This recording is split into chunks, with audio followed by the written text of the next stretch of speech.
할렐루야. 오늘 예배에 참석하신 모든 성도님들 그리고 함께 비대면으로 예배하는 모든 분들을 환영합니다. 그리고 여러분을 축복합니다. 이 시간에 저번 주에도 함께 축복성을 부르면서 예배를 시작했는데요.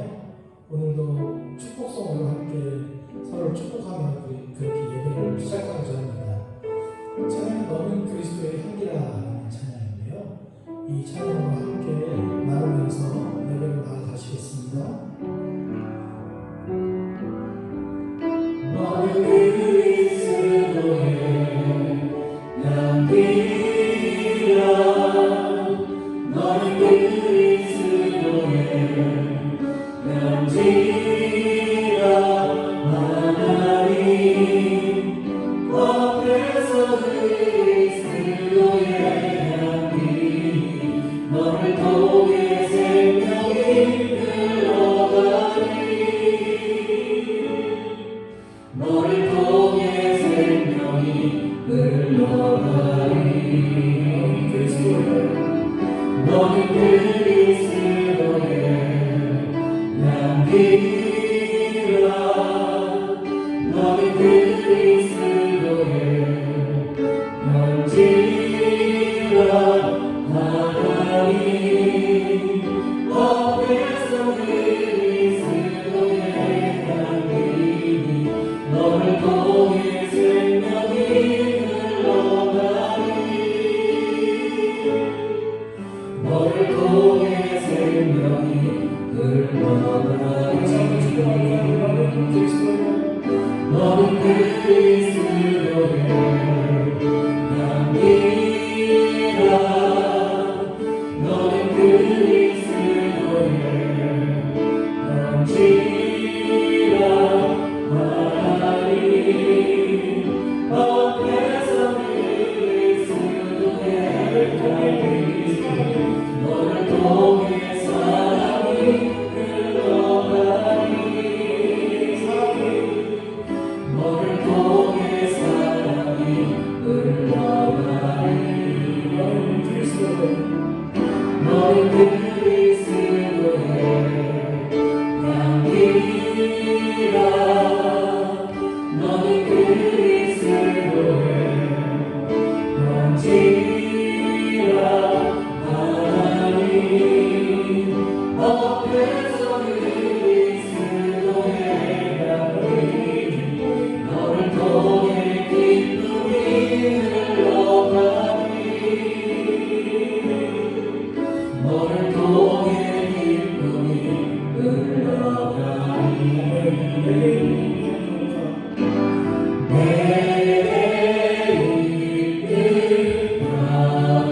다루었다 주께 가져와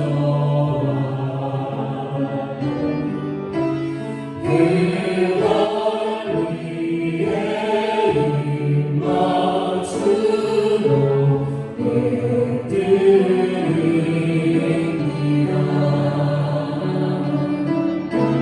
너를 위해 모한 산들 모르신 그가 거룩한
자비가 되어와요 주의 자비가 높음같이 주의 자비가 되어와 나를 덮네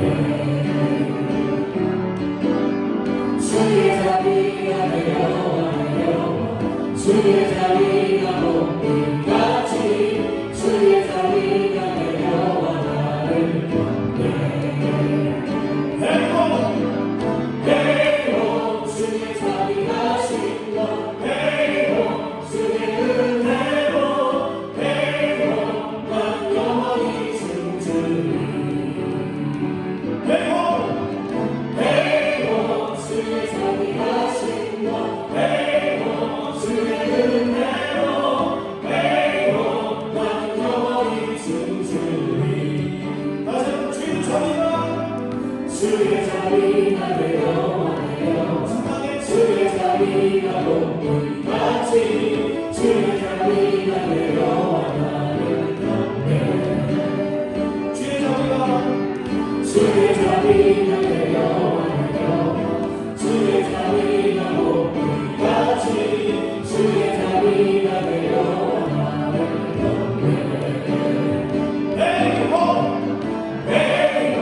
주의 자비하신 것 주의 은혜로 난 영원히 춤추리 주의 자비하신 것 주의 은혜로 난 영원히 춤추리 다시 한번 주의 자비하신 것 주의 은혜로 난 영원히 춤추리 자 마지막으로 주의 자비하신 것 주의 은혜로 난 영원히 춤추리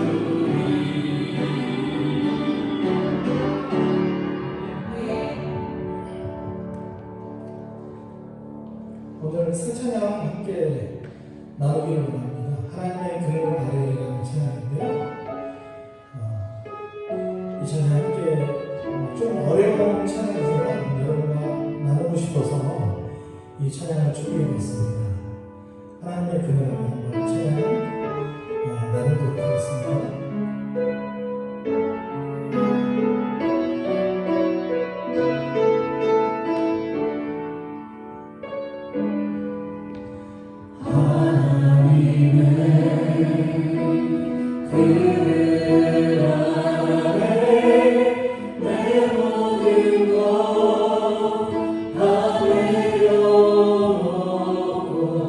나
여러분만 한번 해볼까요? 처음부터 하나님의 그림을 다시 한번 찬양하겠습니다.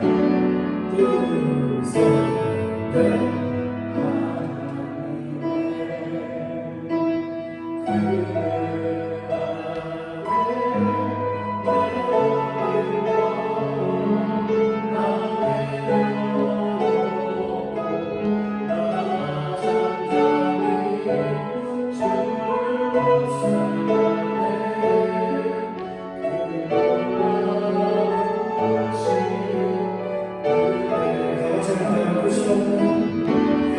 끝이 없는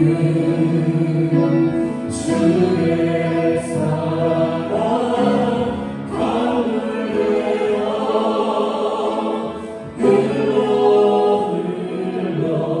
내 영혼에 자유함 주시네 날 새롭게 하시네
우리 경배 찬양 23장 다 같이 찬송 부르겠습니다.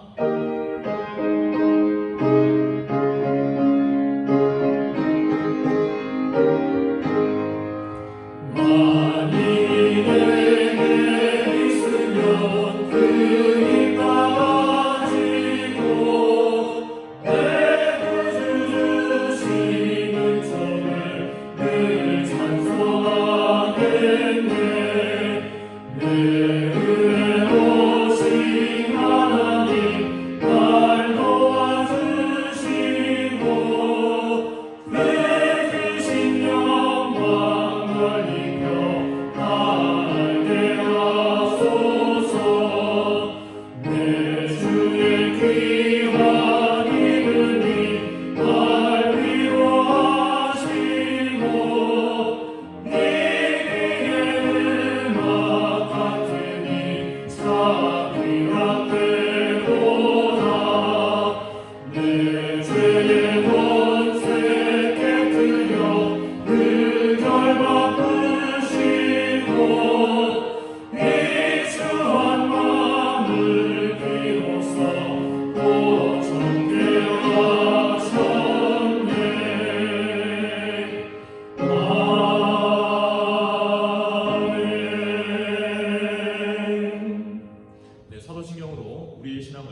읽겠습니다.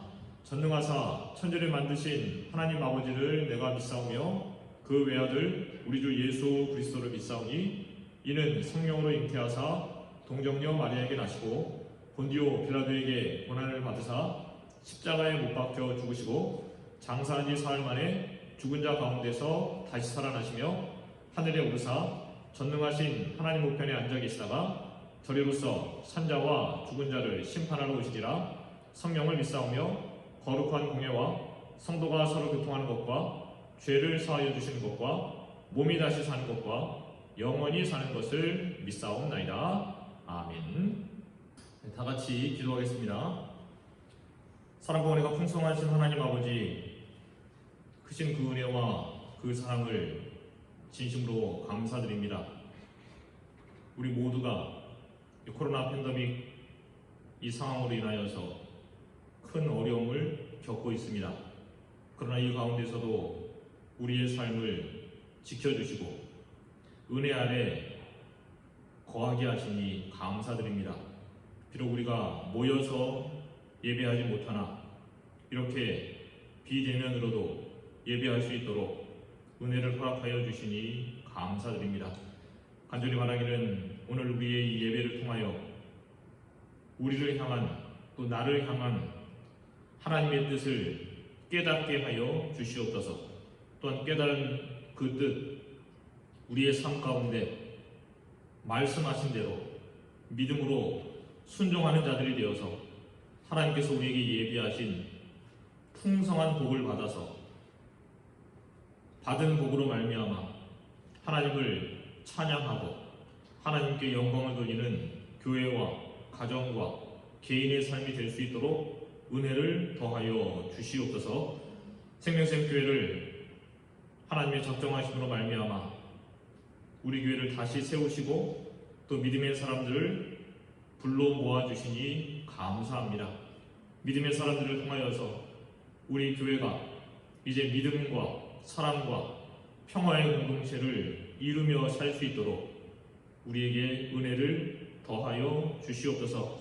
간절히 바라기는 우리 생명샘 교회가 한 영혼을 온 천하보다 귀히 여기는 교회가 되게 하여 주시고 나보다 남을 더 낮게 여기는 교회가 되게 하여 주시고 그리하여서 이러한 자들이 흩어져서 주님의 생명의 복음을 전하는 흩어지는 교회의 사명을 감당하는 교회가 되게 하여 주시옵소서.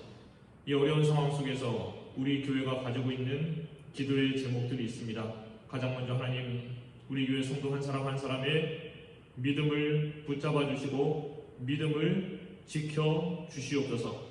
참 우리가 하나님이 주신 그 은혜로 그 은혜 가운데 살았으나 이번 이 코로나 팬데믹으로 인하여서 더 이상 예배당에 모여서 예배하지 못하고 이로 인하여서 많은 어려움을 겪고 있습니다.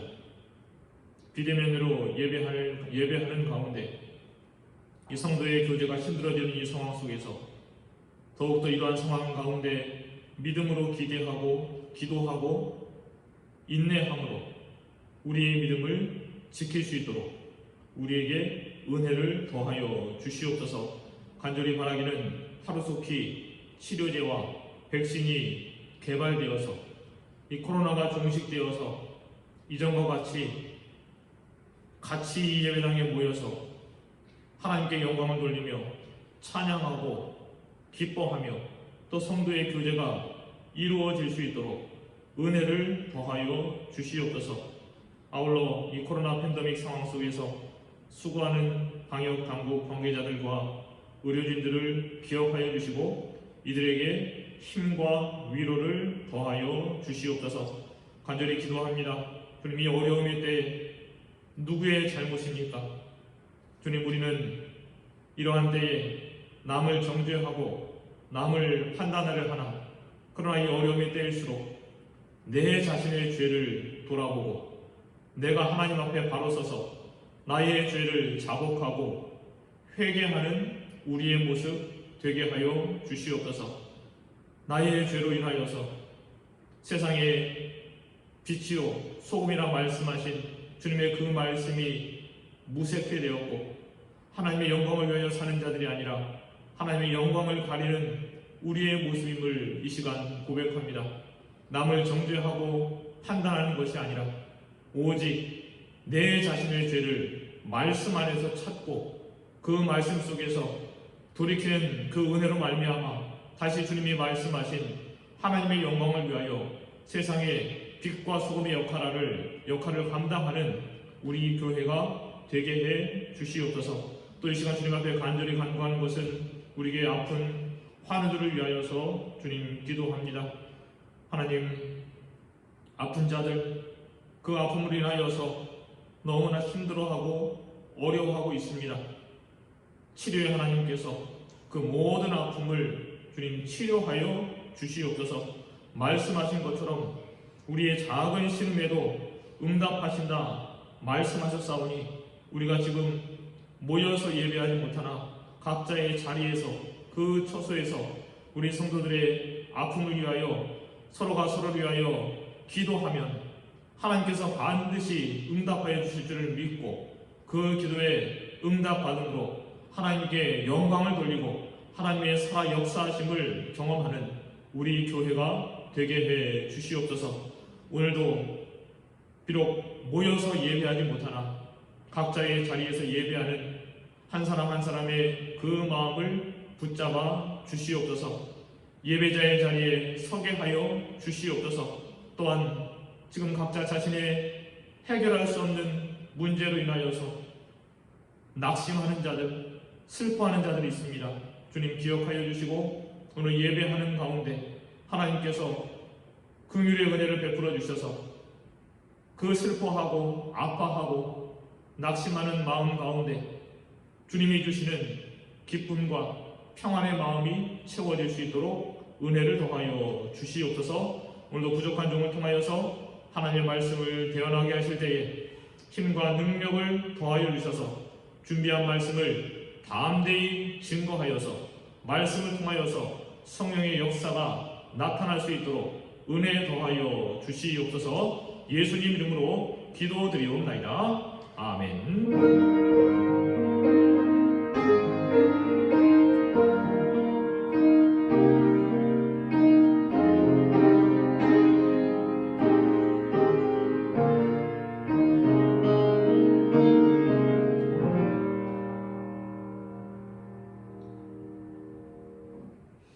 하나님께서 오늘 우리에게 주시는 말씀은 요한복음 4장입니다. 신약성경 요한복음 4장 25절부터 30절에 있는 말씀입니다. 신약성경 요한복음 4장 25절부터 30절에 있는 말씀.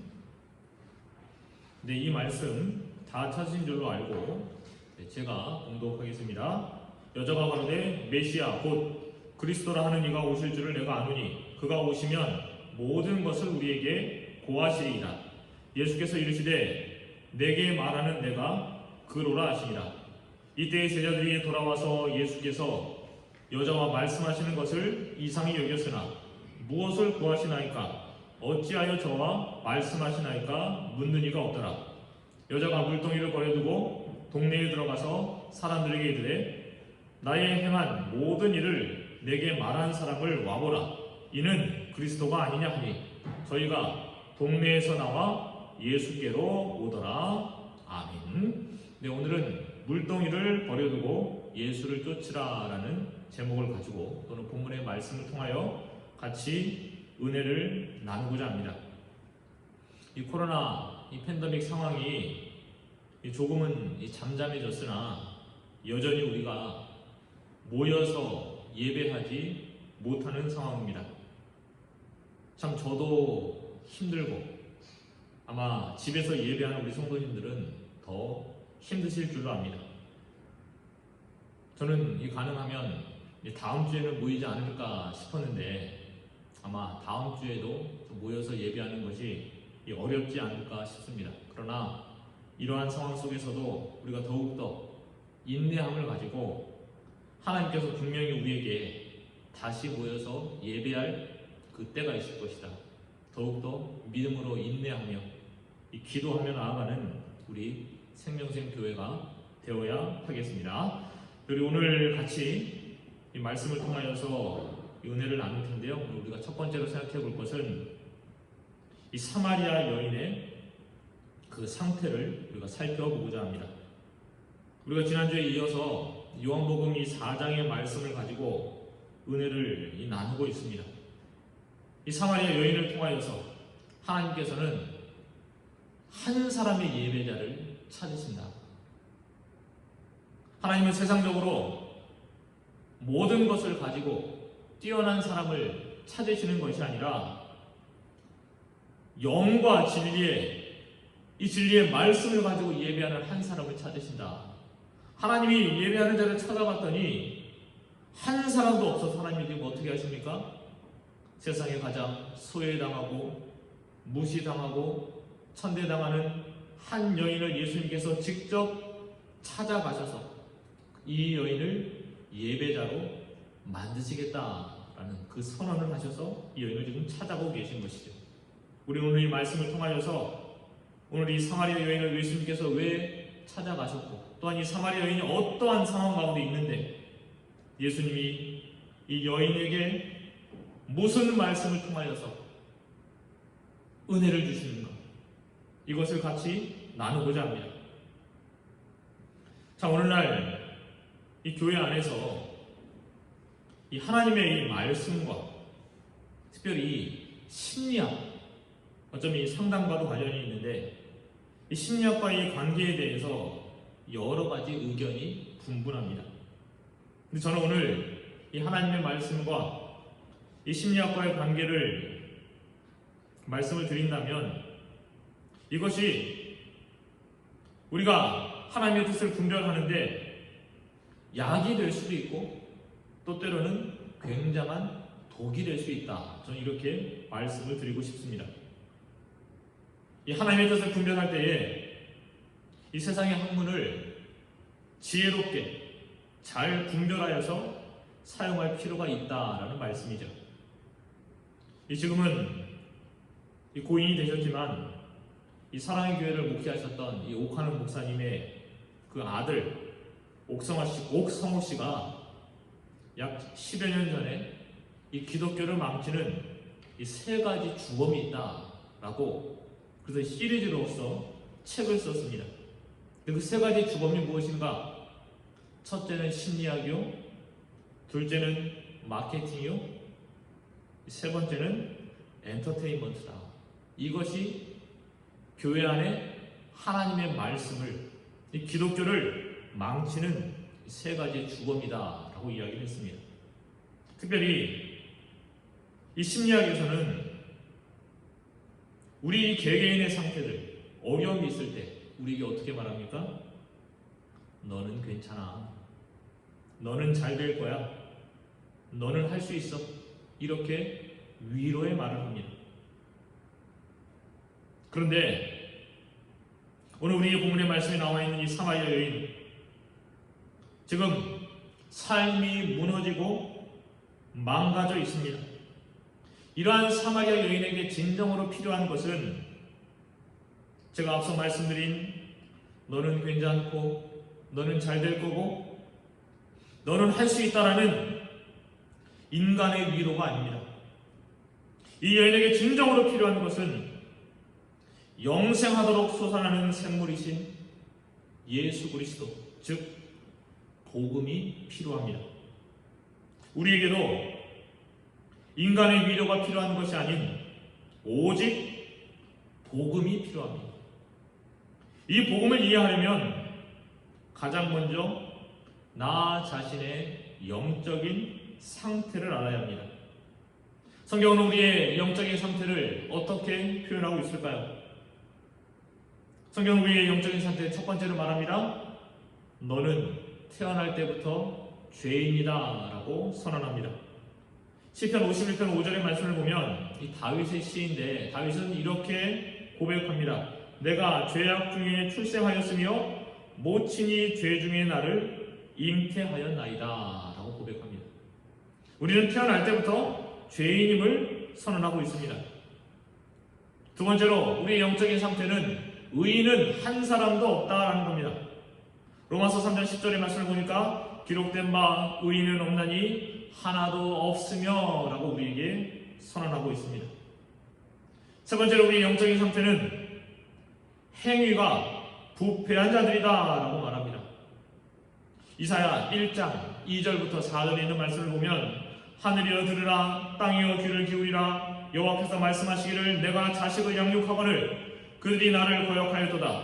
소는 그 임자를 알고 나귀는 주인의 구유를 알건만은 이스라엘을 알지 못하고 나의 백성은 깨닫지 못하는도다 하셨도다. 슬프다 범죄한 나라요 허물진 백성이요 행악의 종자요 행위가 부패한 자식이로다. 그들이 여호와를 버리며 이스라엘의 거룩한 자를 만홀히 여겨 멀리하고 물러갔도다. 하나님은 이스라엘 백성들을 향하여 말합니다. 너희는 허물진 백성이고 행악의 종자고 행위가 부패한 자식들이로다. 이것이 바로 우리의 인간 모든 한 사람 한 사람의 영적인 상태다라는 말씀입니다. 오늘 이 본문에 나와 있는 사마리아 여인은 내세울 것이 있습니까? 이 여인은 내세울 것이 아무것도 없습니다. 근데 우리들도 내세울 것이 아무것도 없음에도 우리의 그 마지막 자존심, 이 자존심 내려놓지 못하고 끝까지 발악하는 모습을 너무나 많이 보여주고 있습니다. 여기서 말하는 이 자존심은 무엇일까요? 어떤 사람은 자신의 그 얼굴, 어떤 사람은 자신의 그 몸매, 어떤 사람은 자신의 힘, 지식, 재산, 이러한 것들 내려놓지 못하고 끝까지 발악하는 것이죠. 이 출애굽기 3장의 말씀을 보면 하나님께서 호렙산 떨기나무 가운데 모세를 부르시는 장면이 나옵니다. 하나님은 애굽에서 지금 종살이하고 있는, 고통받고 있는 이스라엘 백성을 구원할 자로 모세를 택하시고 부르시는 장면이죠. 이 장면 속에서 모세는 하나님의 부르심에 5번이나 거절하는 것을 보게 됩니다. 하나님이 내가 너를 보내겠다라고 말씀할 때 모세는 첫 번째로 말합니다. 하나님, 내가 누구간데 내가 그곳에서 이스라엘 백성을 구원하겠습니까? 라고 거절합니다. 두 번째로 말합니다. 하나님, 이스라엘 백성에게 여호와 하나님이 누구신지를 내가 어떻게 설명해야 합니까? 라고 거절하죠.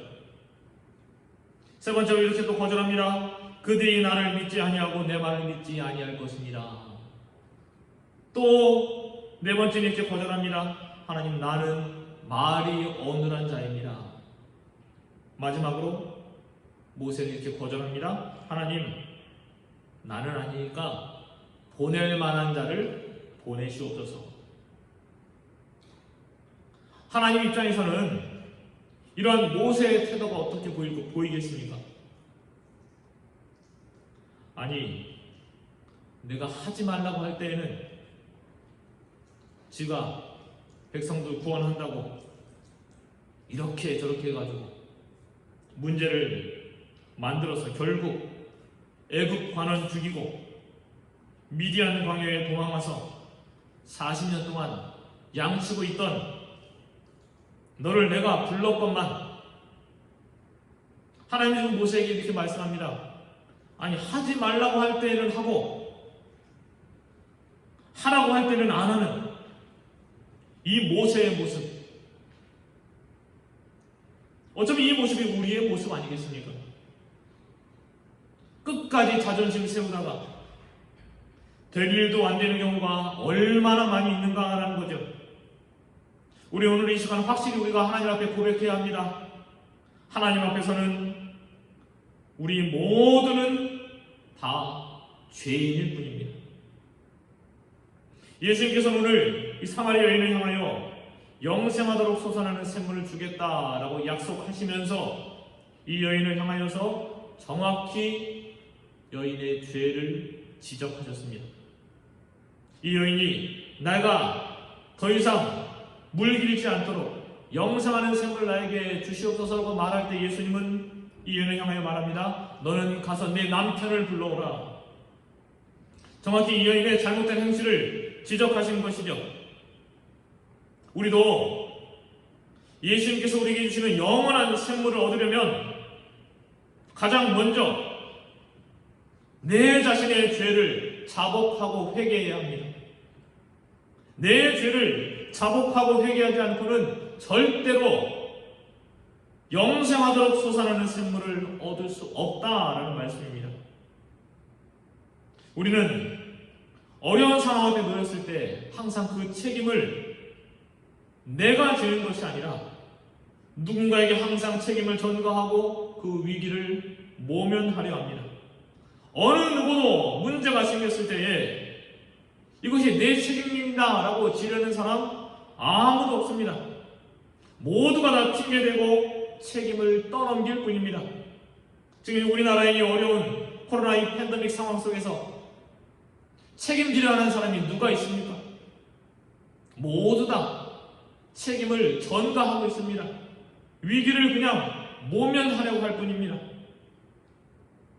우리 그리스도인들은 지금 이 상황 속에서 오늘도 제가 기도하는 것처럼 이 어려움의 때 나의 죄로 인하여서, 우리 믿는 사람들의 죄로 인하여서 우리가 하나님 앞에 다시 죄를 자복하고 회개해야 하나님 우리를 고쳐주신다라는 이러한 마음을 가지셔야 한다라는 거죠.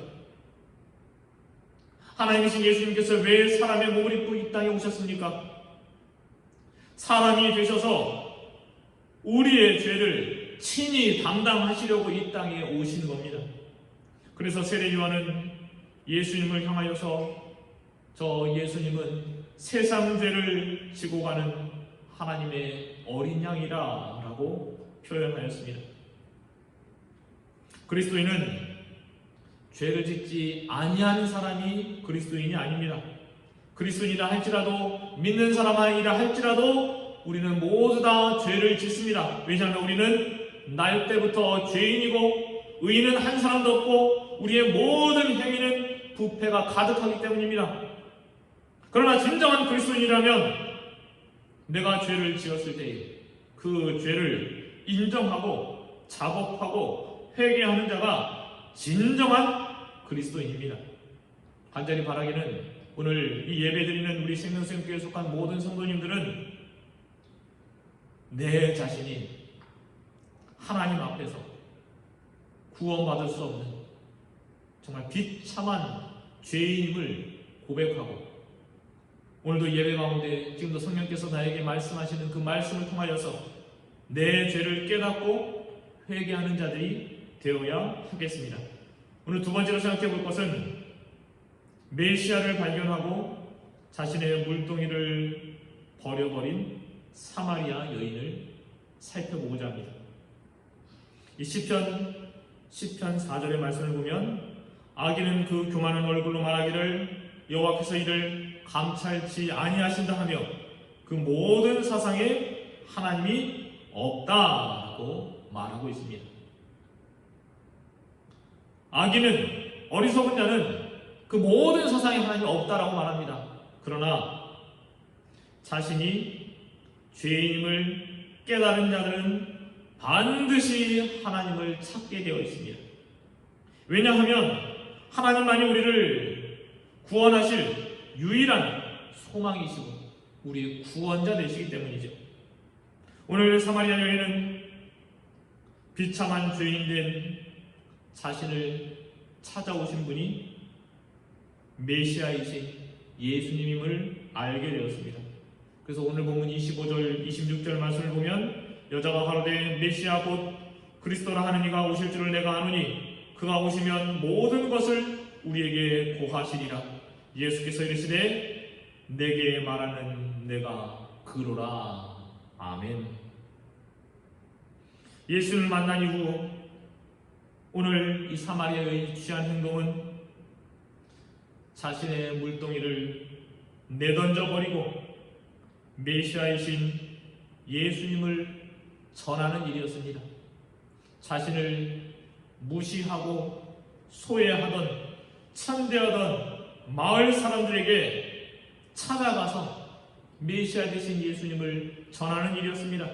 그래서 오늘 본문 28절 29절에 이렇게 말하죠. 여자가 물동이를 보내두고 동네에 들어가서 사람들에게 이르되 나의 행한 모든 일을 내게 말한 사람을 와보라. 이는 그리스도가 아니냐. 아멘. 오늘 사마리아 여인은 그동안 자신을 괴롭혔던 모든 문제들이 메시아 되신 예수님을 만남으로 해결되었습니다. 그리고 이 여인은 확실히 깨달았습니다. 지금 그동안 나를 괴롭혔던 이 모든 문제가 세상적인 문제가 아니었구나. 사람들의 문제가 아니었구나. 이 문제는 영적인 문제였음을 깨닫게 되었습니다. 이것을 깨닫고 나니 이 사마리아 여인은 자신의 물동이를 과감히 던져버렸습니다. 더 이상 이 물동이는 이 여인에게 필요 없게 되었습니다. 왜 그렇습니까? 예수님을 만남으로 자신의 모든 문제를 해결받았기 때문입니다. 사랑하는 우리 생명샘교회 성도 여러분, 지금 우리 성도님들 어려움을 겪고 계십니까? 해결할 수 없는 문제로 인하여서 고통받고 신음받고 계십니까? 그러면 지금 나를 힘들게 하고 어렵게 하는 문제가 내 눈앞에 놓여져 있는 문제입니까? 아니면 영적인 문제입니까? 오늘 하나님의 말씀은 우리에게 말합니다. 지금 너희의 문제는 너희의 눈앞에 놓여진 문제가 아니라 너희의 영적인 문제이다. 그래서 오늘 성경은 우리를 향하여 가장 먼저 영적인 문제를 해결하라라고 말씀합니다. 영적인 문제를 해결하면 눈앞에 놓여진 문제도 자연스럽게 해결될 것이라 라고 말씀하죠. 그래서 마태복음 6장 33절에 있는 말씀을 보면 너희는 먼저 그의 나라와 그 일을 구하라. 그러면 이 모든 것을 너희에게 더하시리라. 지금 내 앞에 놓여지는 모든 문제는 반드시 하나님을 만나야 해결될 수 있습니다. 감사하게도 하나님께서는 우리를 긍휼히 여기시고 불쌍히 여겨주셔서 우리에게 먼저 찾아와 만나주시고 우리의 문제를 해결해 주시려 합니다. 오늘 이 사마리아 여인도 이 여인이 예수님을 먼저 찾아간 것이 아니라 예수님께서 통행하지 않는 그 길을 내가 반드시 이 길을 가야 하겠다. 뜨거운 땡볕 아래서 이 여인을 기다리시고 이 여인을 예수님께서 먼저 만나주시고 먼저 대화하시고 먼저 말을 거시고 예수님이 먼저 만나주셨다는 거죠. 그런데 문제가 무엇입니까? 우리가 하나님을 만났음에도 하나님 우리를 만나주셨음에도 세상의 것을 놓지 못함으로 문제를 해결받지 못한다는 사실이죠. 지금 하나님 우리를 만나주고 계십니다. 지금 우리를 만나시기 위해서 기다리고 계십니다. 근데 문제는 내가 세상의 것을 놓지 못하고 꽉 붙잡고 내려놓지 못하고 하나님으로부터 문제를 해결받으려 한다. 해결받지 않으려 한다는 거죠. 하나님을 만나 문제를 해결받으려면 우리 성도님들 첫째로 세상의 모든 것들 다 버리셔야 합니다. 세상의 것을 버리지 않고는 절대로 하나님을 만나서 문제를 해결받을 수 없습니다. 만나도 해결받을 수 없다는 겁니다. 먼저 세상의 것을 버리셔야 합니다. 하나님이 믿음의 조상 아브라함을 부를 때에 하나님은 아브라함에게 가장 먼저 말씀합니다. 너는 너의 본토 친척 아비집을 떠나라 라고 말씀합니다. 그리고 너는 내가 너에게 지시할 땅으로 가라 라고 말씀하죠.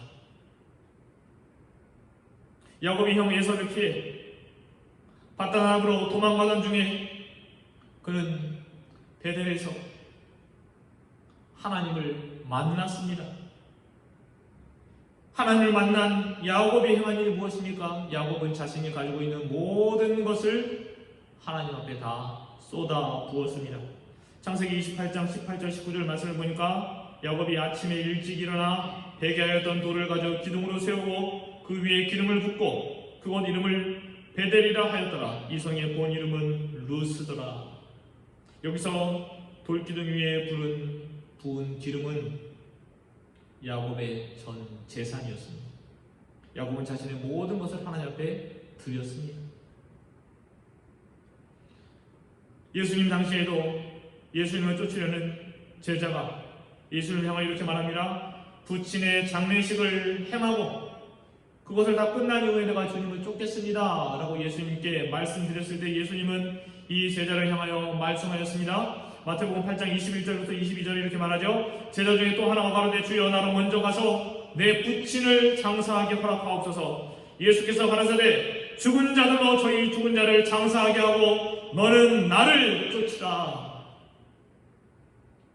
왜 우리가 지금 내 눈앞에 놓여져 있는 문제를 해결하지 못합니까? 하나님이 내 문제를 해결해 주시려고 해도 지금 내가 그 문제를 꽉 붙잡고 놓지 않고 있기 때문입니다. 내 몸에 곪은 곳이 있을 때 병원에 가서 의사가 곪은 곳을 메스로 찌르고 곪은 곳을 다 짜내야지 내 병이 해결받습니다. 그런데 우리는 그것을 건드리면 아프다고 절대로 만지지 못하게 하면 내 병을 고칠 수 없는 것과 같은 이치입니다.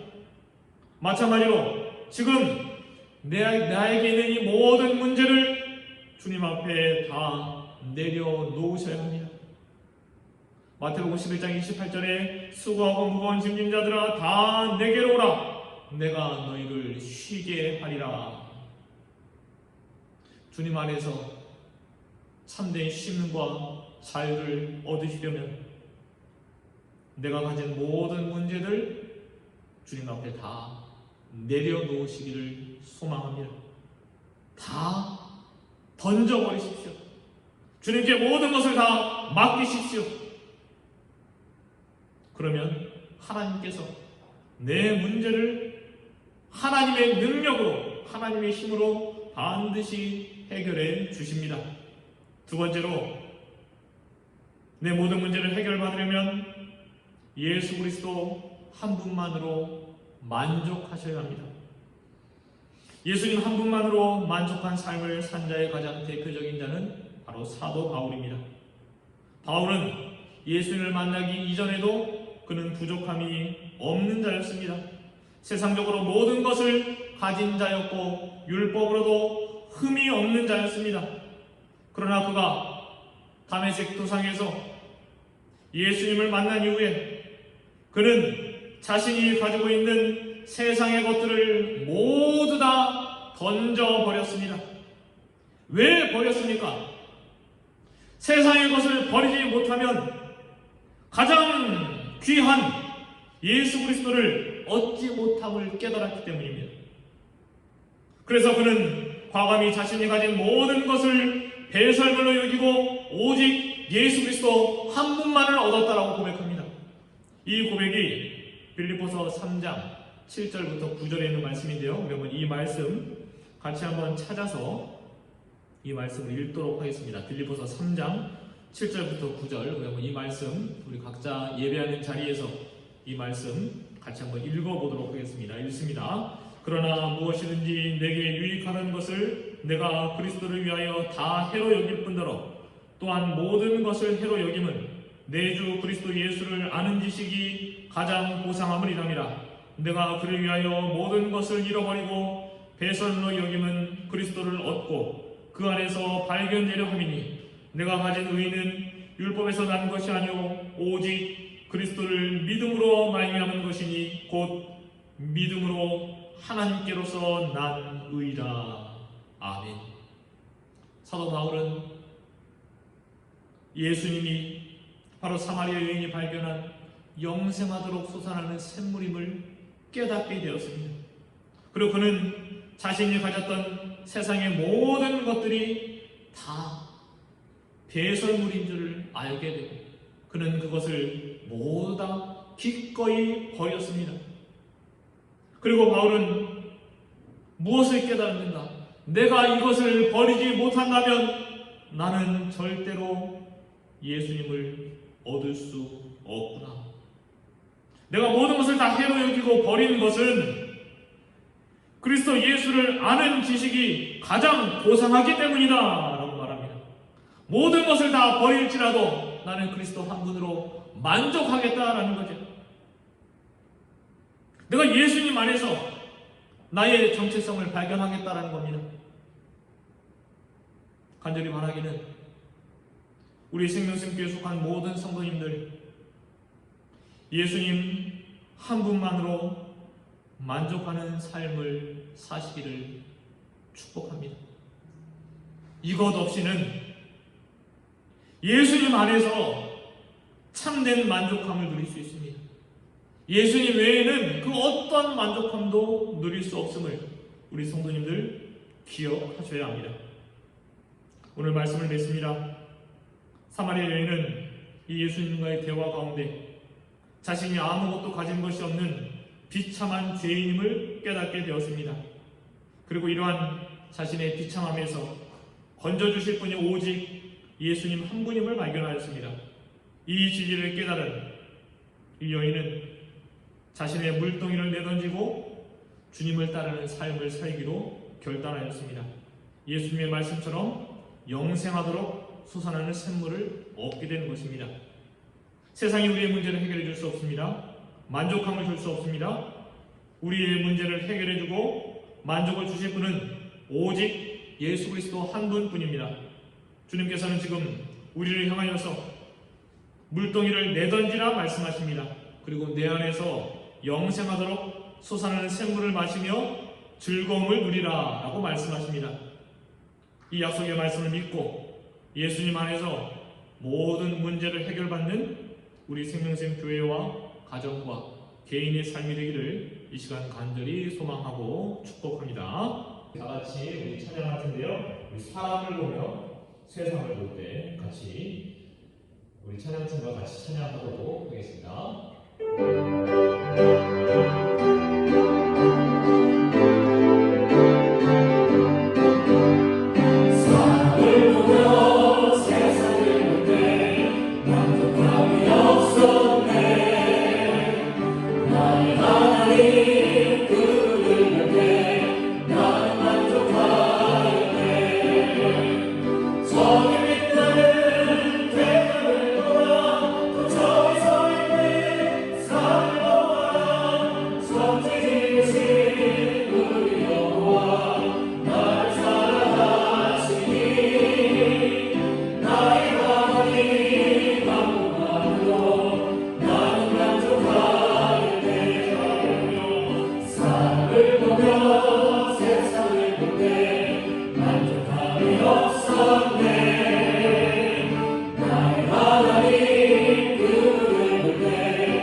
이 영생의 샘물을 마신 자마다 영원히 목마르지 아니할 것이라 말씀하셨습니다.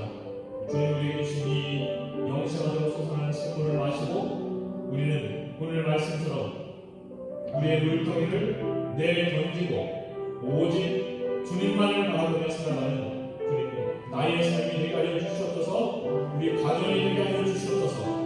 우리 교회가 되게 해 주시옵소서. 이런 마음을 가지고 우리 같이 한번 합심해서 기도하는 시간을 갖겠습니다. 기도합니다. 사랑을 받아 사랑을 하나님 교회와 사랑을 주시고 감사합니다. 우리의 가운데서 사랑을 누렸던 세상을 다루는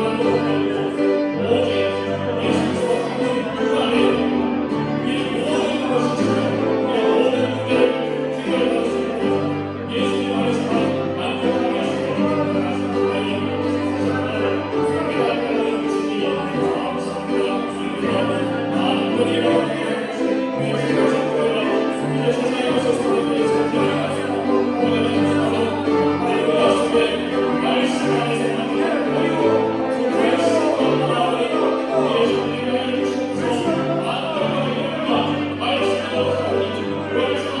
그 안에 우리 모든 것이 우리 모든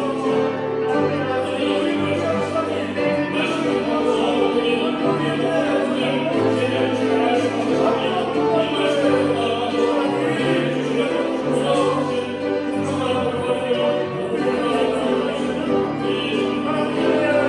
주시니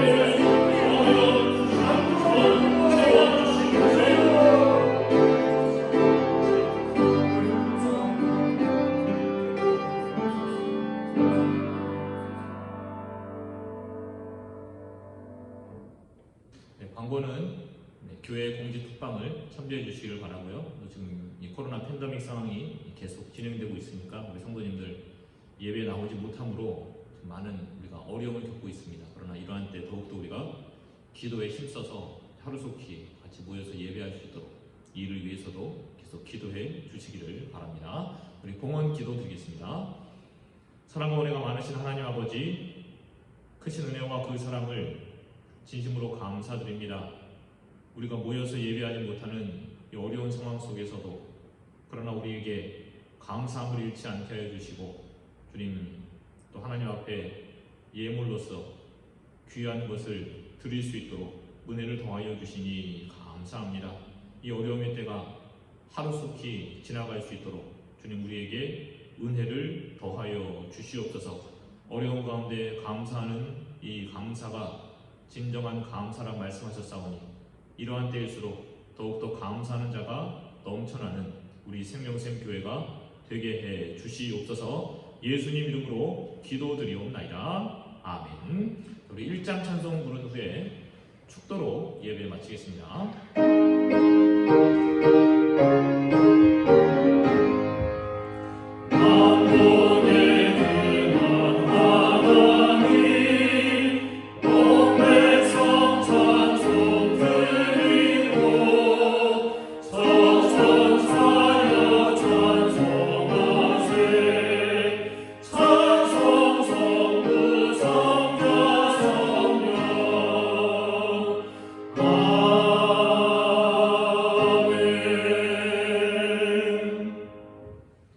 이제는 우리 주 예수 그리스도의 은혜와 하나님 아버지의 무한하신 그 사랑과 성령님의 감화, 감동, 교통하심의 은혜가 우리 생명샘 교회 위에 그 가정 위에 각 개개인 위에 이제부터 영원까지 그 은혜가 함께 하기를 간절히 축원하옵나이다. 아멘.